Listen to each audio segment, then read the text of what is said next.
Alma ನ್ಯೂಸ್ಗೆ ಸ್ವಾಗತ. ನಾನು ಧೀರಜ್ ಬೋರ್ಕರ್.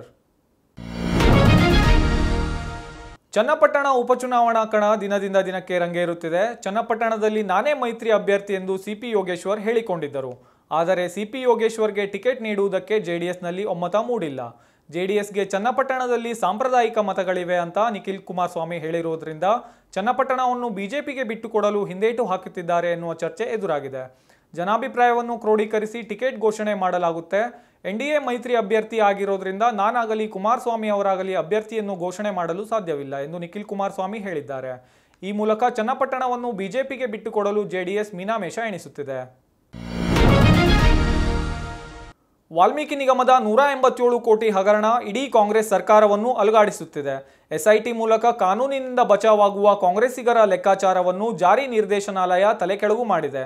ಮಾಜಿ ಸಚಿವ ನಾಗೇಂದ್ರ, ಶಾಸಕ ಬಸನಗೌಡ ದದ್ದಲ್ ಕಚೇರಿ, ಮನೆ ಸೇರಿ ಏಕಕಾಲಕ್ಕೆ 19 ಕಡೆ ಇಡಿ ದಾಳಿ ನಡೆಸಿದೆ.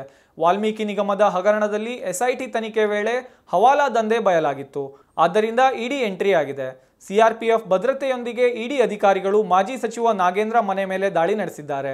ಜೊತೆಗೆ ಬೆಂಗಳೂರಿನ ಶಾಸಕರ ಭವನದಲ್ಲಿರುವ ನಾಗೇಂದ್ರ ಕೊಠಡಿ ಮತ್ತು ಕಚೇರಿಯಲ್ಲೂ ತಲಾಶ್ ನಡೆಸಿದ್ದಾರೆ. ಹಗರಣಕ್ಕೆ ಸಂಬಂಧಿಸಿದ ದಾಖಲೆಗಳಿಗಾಗಿ ತಡಕಾಡಿದ್ದಾರೆ. ಇನ್ನು ನಾಗೇಂದ್ರ ಬಳ್ಳಾರಿ ನಿವಾಸದಲ್ಲೂ ಶೋಧ ಕಾರ್ಯ ಮುಂದುವರೆದಿದೆ. ವಾಲ್ಮೀಕಿ ನಿಗಮದ ಹಗರಣದಲ್ಲಿ ಯೂನಿಯನ್ ಬ್ಯಾಂಕ್ನ ಮ್ಯಾನೇಜರ್ ಸೇರಿ ಕೆಲವು ಸಿಬ್ಬಂದಿಗಳು ಅವ್ಯವಹಾರದಲ್ಲಿ ಭಾಗಿಯಾಗಿರುವ ಶಂಕೆ ವ್ಯಕ್ತವಾಗಿದೆ. ಈವರೆಗೂ ಯೂನಿಯನ್ ಬ್ಯಾಂಕ್ನ 8 ಸಿಬ್ಬಂದಿ ನಾಪತ್ತೆಯಾಗಿದ್ದಾರೆ. ಎಸ್ಐಟಿ ಎಫ್ಐಆರ್ನಲ್ಲಿ 6 ಅಧಿಕಾರಿಗಳ ಹೆಸರು ಉಲ್ಲೇಖಿಸಲಾಗಿದೆ. ಹಾಗೆ ಸಿಬಿಐ ದಾಖಲಿಸಿರುವ ಎಫ್ಐಆರ್ನಲ್ಲಿ 3 ಅಧಿಕಾರಿಗಳ ಹೆಸರು ಉಲ್ಲೇಖಿಸಲಾಗಿದೆ. ನಾಪತ್ತೆಯಾಗಿರುವ ಸಿಬ್ಬಂದಿಗಳ ಪತ್ತೆಗೆ ಎಸ್ಐಟಿ ಮುಂದಾಗಿದೆ. ವಾಲ್ಮೀಕಿ ಹಗರಣದ ತನಿಖೆಗೆ ಈಗ ಇಡಿ ಎಂಟ್ರಿ ಆಗಿದೆ. ಮಾಜಿ ಸಚಿವ ನಾಗೇಂದ್ರ ಹಾಗೂ ಶಾಸಕ ದದ್ದಲ್ ಮನೆ ಮೇಲೆ ಇಡಿ ದಾಳಿ ವಿಚಾರವಾಗಿ ಸಿಎಂ ಸಿದ್ದರಾಮಯ್ಯ ಪ್ರತಿಕ್ರಿಯೆ ನೀಡಿದ್ದಾರೆ. ಇಡಿ ಅವರ ಕೆಲಸ ಅವರು ಮಾಡ್ತಾರೆ, ಇದರ ಬಗ್ಗೆ ನಾನು ಹೆಚ್ಚೇನೂ ಹೇಳೋದಿಲ್ಲ.